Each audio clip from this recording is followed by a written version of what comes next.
This week, we'll take a look at Career Month at LSU Eunice. Odd Rod visits campus, and downtown Eunice comes alive with the Performing Arts Series and the Louisiana Review poetry readings.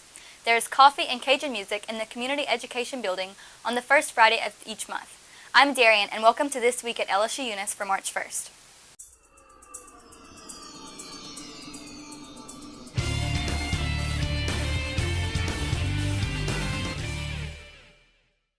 Thursday night, downtown Eunice was alive with LSU Eunice activities. Alexis takes a look. If you were looking for something to do Thursday night, downtown Eunice was just the place. Within 30 minutes of each other and only a block apart, two LSU Eunice events offered the community an opportunity to listen to Cajun music or read a little bit of poetry. A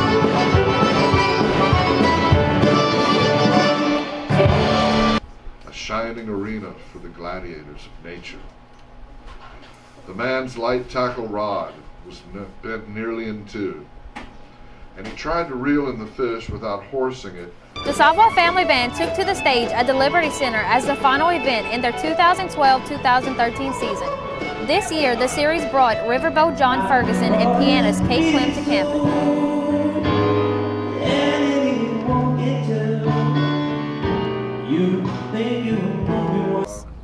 The Spring 2013 Louisiana Review Poetry Reading Series kicked off last night.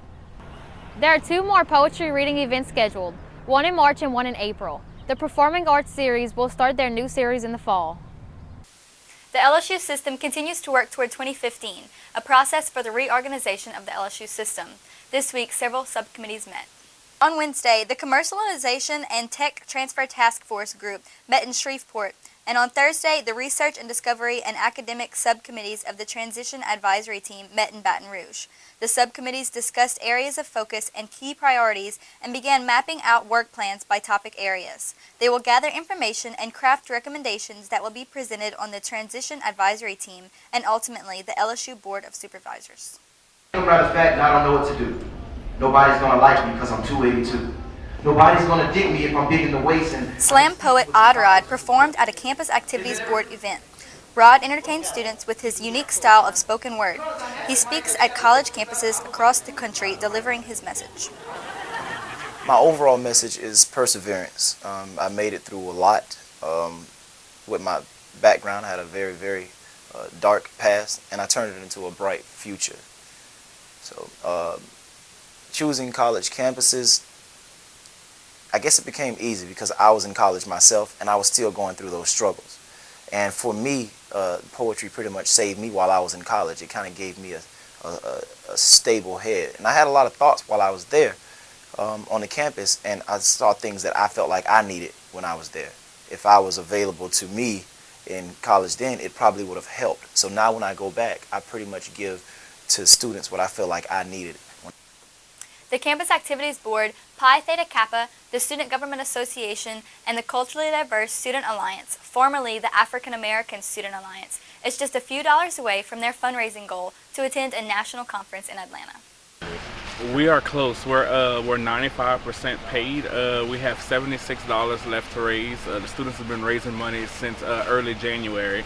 So we will be attending a conference. We're leaving Tuesday the 19th and coming back Sunday the 24th.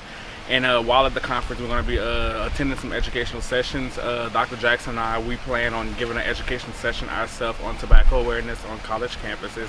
And we're also going to be attending other sessions on how to build programs on college campuses. We're also up for the national award, so hopefully we bring back home the National APCA Conference Award. Now let's take a look at some important upcoming dates.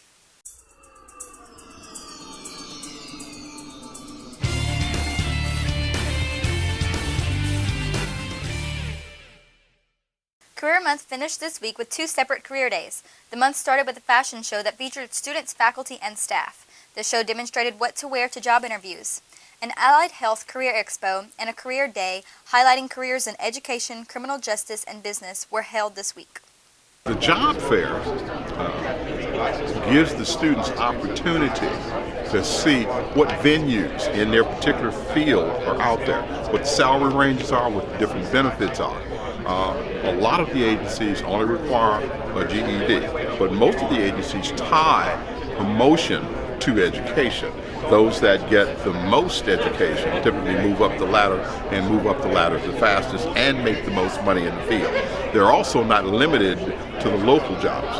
When you get an associate degree, that qualifies you for a lot of federal jobs. You get a master's degree, or even further, that qualifies you for a lot of the state top and federal top jobs.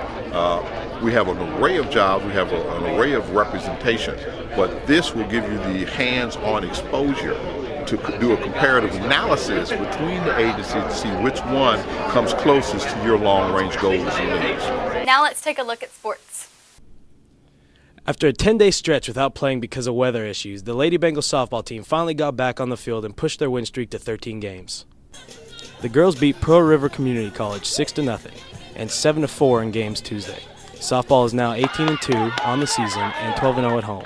The girls will be home Saturday for a doubleheader against Muskegon Community College. Baseball split games this past weekend with North Central Texas College. The Bengals opened with an 8-5 win and then picked up a 6-2 win, but in Game 3 they gave up 2 runs in the top of the ninth and fell 6-5. The Bengals are now 11-3 on the season, and they host Kellogg Community College this weekend. These games will be the first of the season for Kellogg, who is coming down from chilly Battle Creek, Michigan. Yeah, our season is going great right now. We're excited to get out on the field. Weather's played an issue with us. We faced some adversity with the weather and all the rain that's occurred this year. I think that's good for our team. I think it's good for our team that we have to go through that. I think it's good for our team that this weekend we're going to have to play in some cooler temperatures, because with the weather factor of it being cold and the weather factor of it raining quite a bit, it'll toughen us up, and we have to face some adversity, and we've got to overcome that adversity. So those are good things to go through. We're very happy where we're at right now. We're 11-3 right now, and the new national poll came out this week, and we stayed at #1 in the poll and tied with Western Oklahoma in that. That's not our goal to be there, but it is nice for recruiting measures and things of that nature. But we're happy where we're at right now. Our guys are working extremely hard. We've got a lot of talent. We're looking forward to getting some really good weather, dry weather, and a lot of being able to get out on the field and getting some warm weather back here as well. The Lady Bengal basketball team will play their last home game of the season Saturday at 6 p.m. against Southern Shreveport. After a major win over Delgado last week, the girls struggled against Meridian Community College, dropping 2 games to them. Thanks, Matthew.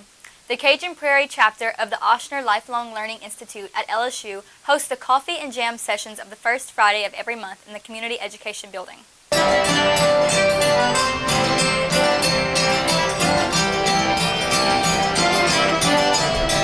It's very nice, it's very informative, and it's an awful lot of fun. Then we play a little bit of music and we do a little bit of dancing. La raison, Jean-Joie est né à venir ici dans cette classe, c'est parce que je peux parler français. Il y a du monde ici qui parle français avec moi. Il n'y a plus assez de ça dans le public. Le jeune monde peut apprendre et le vieux monde peut mourir. Et j'ai juste eu la chance de parler français tous les jours, comme jamais. That's the main reason I enjoy coming to this class, is to be able to speak French and just express myself about anything in French, because that was my first language. OLLI is a program designed for older adults who share a love for learning. There are 122 institutes around the United States. LSU Eunice hosts the Cajun Prairie chapter that is part of the LSU Institute. That's it for this week at LSU Eunice. We'll be back next week with another look at what's going on around campus.